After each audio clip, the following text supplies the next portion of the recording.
Более 2,5 миллионов рублей получила из рук министра строительства многодетная мать Людмила Высоцкая. Эта социальная выплата стала ей хорошим подспорьем для улучшения своих жилищных условий. Подробнее в сюжете Сусаны Рожиной.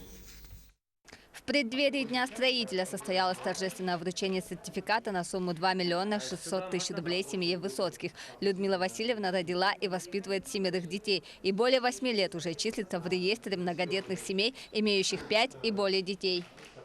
Ну, естественно, нам пришлось привлечь и ипотечное кредитование средства, да, и материнский капитал у меня был федеральный и региональный. И вот разницу я взяла ипотекой.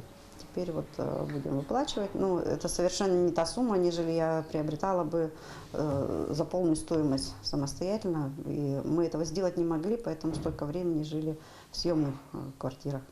Буквально на днях семья переехала в новое благоустроенное жилье. До этого они более 20 лет ютились на 20 с лишним квадратах. А сейчас у каждого из детей есть своя комната. Благо новая квартира позволяет. Здесь более 90 квадратных метров. Впервые тоже такая комната большая.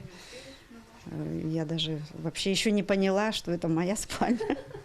Потому что дети все равно все сюда приходят. Они в своих комнатах их спать укладываешь, потом кто-нибудь тебе приползает потихоньку под утро. Егор у нас как звезда спит в разные стороны.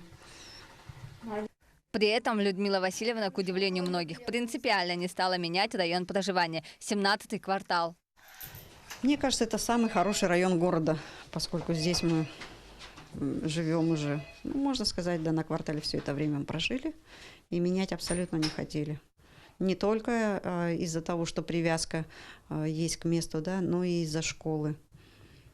В этом году подобные выплаты получат более 100 многодетных семей, которые имеют 5 и более детей. Для сравнения, в прошлом году из-за нехватки средств только 9 семей смогли получить данную выплату. Список был утвержден во втором квартале, поэтому мы пока что оперируем вот такой цифрой.